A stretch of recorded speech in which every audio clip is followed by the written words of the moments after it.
Selamat siang Pak Teguh, selamat siang teman-teman. Saya Nugraha Aditya dengan NIM 16132440. Di sini saya akan mempresentasikan materi saya yaitu gaya hidup dan budaya konsumen. Pembahasan pada materi kali ini yaitu yang pertama ada mengenai pengertian gaya hidup, habitat perkembangan gaya hidup dan gender, dan tema-tema pembincangan tentang gaya hidup. Nah, yang pertama saya akan menjelaskan pengertian gaya hidup. Pada zaman saat ini, belanja tidak lagi sekadar kegiatan untuk memenuhi kebutuhan pribadi. Kini belanja menjadi kegiatan yang pokok dalam konsumsi dengan menjadi gaya hidup.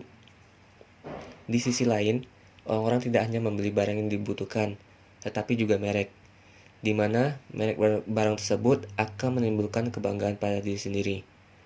Jadi, dengan belanja, konsumen tidak hanya mengonsumsi nilai material atau nilai utilitas dari barang yang dibelinya, tetapi juga apa yang ditandakan oleh barang tersebut. Yang umumnya hal ini juga disebabkan oleh gaya hidup seperti apa yang dikembangkan dan ditampilkan seseorang dalam lingkungan sosialnya. Gaya hidup atau lifestyle berbeda dengan cara hidup atau way of life. Cara hidup ditampilkan dengan ciri-ciri seperti norma, ritual, pola-pola tatanan sosial, dan mungkin juga suatu komunitas, dialek, atau cara berbicara yang khas. Contohnya seperti aktivitas harian yang biasa kita lakukan dengan mengikuti norma lingkungan sosial kita. Misalnya seperti di kampung saya, di mana aktivitas luar orang-orang ketika malam hari di atas jam 8 malam itu sudah sepi. Sudah jarang ada kendaraan yang berlalu lalang ataupun ruko yang masih buka. Sehingga malam hari lebih banyak dihabiskan waktu bercengkrama dengan keluarga di rumah ketimbang keluar. Yang hal ini berbeda dengan aktivitas yang terjadi di perkotaan. Sedangkan gaya hidup diekspresikan melalui apa yang dikenakan seseorang, apa yang ia konsumsi, dan bagaimana ia bersikap atau berperilaku ketika ada di hadapan orang lain. Kebutuhan untuk menampilkan citra diri secara personal, kedirian, keunikan, atau image-nya di hadapan kelompok sosialnya seringkali menyebabkan masyarakat atau individu terbelenggu dalam pusaran gaya hidup. Contohnya, seperti pembelian produk handphone yang terbaru. Seringkali bukan disebabkan karena handphone lama yang dimiliki telah rusak atau tidak lagi bisa digunakan, melainkan lebih banyak didorong karena kebutuhan untuk menjaga citra diri atau image bahwa ia bukan termasuk orang yang ketinggalan zaman, atau untuk menjaga bahwa ia dari kelompok kelas sosial atas yang selayaknya memiliki handphone seri terbaru tersebut. Nah, selanjutnya, pengertian gaya hidup menurut Kamus Besar Bahasa Indonesia atau KBBI. Jadi, gaya hidup itu adalah pola tingkah laku sehari-hari segolongan manusia di dalam masyarakat. Sedangkan, pengertian gaya hidup dari sisi ekonomi, gaya hidup itu adalah perilaku seseorang dalam membelanjakan uangnya dan bagaimana mengalokasikan waktunya. Jadi yang dimaksud gaya hidup di sini adalah adaptasi aktif individu terhadap kondisi sosial dalam rangka memenuhi kebutuhan untuk menyatu dan bersosialisasi dengan orang lain. Gaya hidup juga mencakup sekumpulan kebiasaan, pandangan, dan pola-pola respon terhadap hidup, serta terutama perlengkapan untuk hidup. Dan ini bisa dilihat dari cara berpakaiannya, cara kerjanya, pola konsumsi, bagaimana seseorang tersebut mengisi kesehariannya. Selanjutnya, sifat umum gaya hidup menurut Piliang. Jadi, sifat umum gaya hidup menurut Piliang ini dibagi menjadi 3. Yang pertama, gaya hidup sebagai sebuah pola, yaitu sesuatu yang dilakukan atau tampil secara berulang-ulang.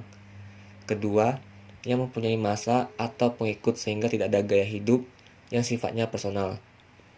Dan yang ketiga, mempunyai daur hidup atau life cycle, artinya ada masa kelahiran, tumbuh, puncak, surut, dan mati. Jadi gaya hidup dibentuk, diubah, dikembangkan sebagai hasil dari interaksi antara disposisi habitus dengan batas serta berbagai kemungkinan realitas.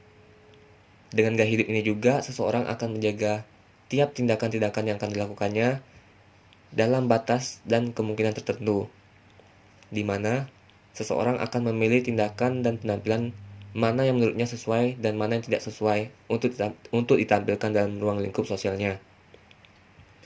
Dan dengan kata lain, usaha seseorang untuk menjaga citra atau image dirinya. Contohnya, seseorang yang memutuskan untuk membeli HP dengan merek iPhone. Apakah ia melakukannya karena semata didorong untuk kebutuhannya hidupnya dengan fitur atau aplikasi yang tersedia di HP tersebut, atau karena didorong keinginan untuk menunjukkan dari mana kelas sosial dia berasal. Jadi, ketika seseorang mengonsumsi sesuatu, mereka bukan hanya sekedar karena ingin membeli fungsi dari produk tersebut, tetapi juga untuk membeli fungsi sosialnya. Nah, selanjutnya di sini ada adopsi gaya hidup menurut para kritikus. Jadi, beberapa kritikus juga memandang pengadopsian gaya hidup tertentu oleh orang banyak sebagai indikasi dari masifikasi, yaitu permasalahan yang disebabkan oleh ketidakmampuan mereka menemukan jati dirinya. Sementara itu, beberapa yang lain menilai gejala penularan gaya hidup sebagai keberhasilan kapitalisme memengaruhi para konsumennya untuk menggunakan produk-produk massal demi keuntungan para kapitalis sebagai produsen. Nah, selanjutnya saya akan membahas tentang habitat perkembangan gaya hidup. Pada lingkungan masyarakat, gaya hidup biasanya tumbuh bersama dengan globalisasi, perkembangan pasar bebas, dan transformasi kapitalisme konsumsi. Melalui dukungan iklan, budaya, populer, media massa, dan transformasi nilai modern yang dilakukan, akan memperbarui gaya hidup dan membentuk masyarakat konsumen. Seperti di masyarakat modern saat ini, tidak ada orang yang bergaya tanpa modal atau hanya mengandalkan simbol-simbol budaya. Seseorang dikatakan memiliki gaya hidup yang modern ketika ia mengonsumsi dan memamerkan simbol-simbol ekonomi yang berkelas, dan melakukan berbagai aktivitas yang membutuhkan dana tidak sedikit. Misalnya, seperti seseorang yang mengkonsumsi salah satu merek brand kopi yang cukup terkenal, yaitu Starbucks, yang harga secangkirnya atau satu cupnya bisa mencapai sekitar 50 ribuan rupiah, tentu akan lebih bergaya bila dibandingkan dengan orang yang minum kopi di warung pinggir jalan yang dengan harganya cuma sekitar 15 ribuan.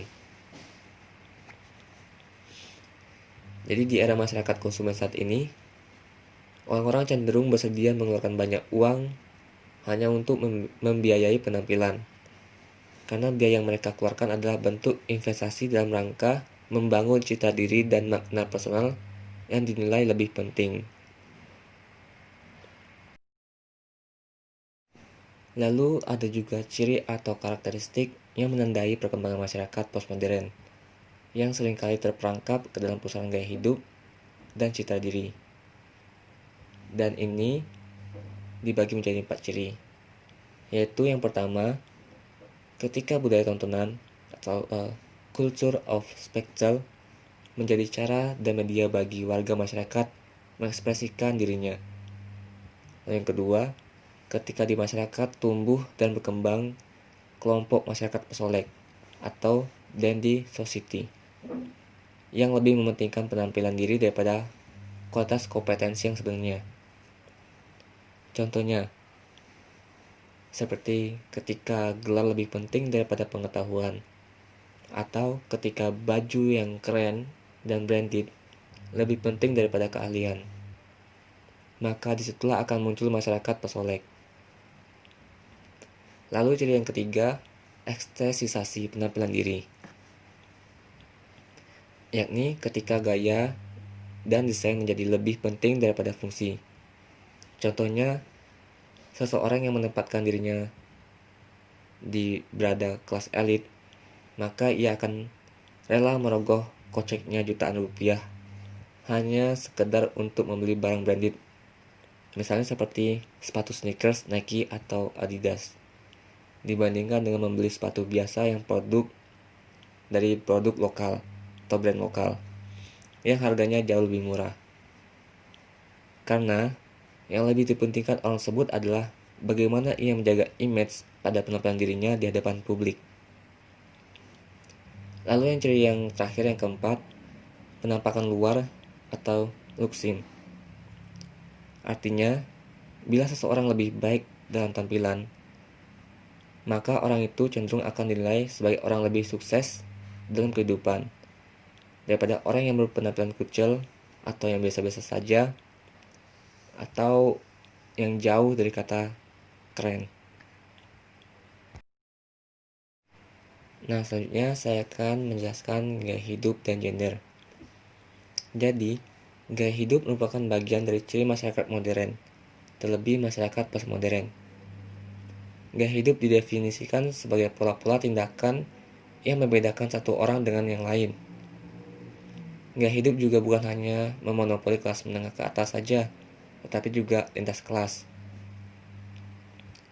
Gaya hidup juga bukan hanya memonopoli kaum perempuan saja saat ini, tetapi juga menjadi kebutuhan bagi kaum laki-laki. Tetapi dalam beberapa hal, gaya hidup yang ditampilkan masyarakat seringkali berbeda antara laki-laki dan perempuan. Seperti yang telah ditunjukkan pada tabel berikut, yang merupakan hasil dari sebuah studi yang dilakukan oleh Mintel. Misalnya dalam hal berpakaian, kaum perempuan umumnya lebih memiliki keinginan dan kebutuhan untuk tampil modis daripada kaum laki-laki. Sementara itu, kaum laki-laki dalam banyak hal lebih menyukai mendengarkan musik daripada kaum perempuan. Hal ini bisa dilihat dari skor yang telah terpapar pada tabel berikut. Dan kaum laki-laki juga lebih menyukai jalan-jalan dan minum daripada kaum perempuan. Karena bagi kaum laki-laki, hangout ketika di jeda mereka bekerja, kemudian sambil ngopi di kedai, itu lebih banyak dilakukan oleh para kaum laki-laki dibandingkan kaum perempuan. Kaum perempuan dalam banyak hal lebih senang dan fokus pada penampilan pribadi daripada laki-laki. Dan kaum laki-laki umumnya lebih menyukai olahraga dan memiliki hobi tertentu daripada kaum perempuan.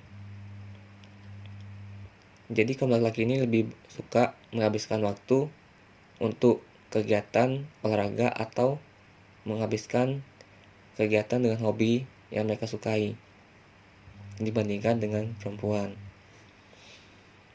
Kaum laki-laki juga lebih menyukai kendaraan dan lebih mementingkan memiliki kendaraan tertentu sebagai alat transportasi sekaligus aksesoris untuk memperlihat siapa dirinya daripada perempuan yang cenderung untuk lebih memilih menabung.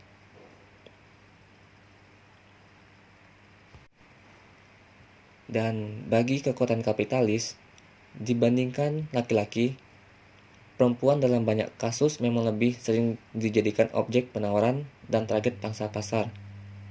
Karena perempuan cenderung lebih mengedepankan penampilan dan kesan luar.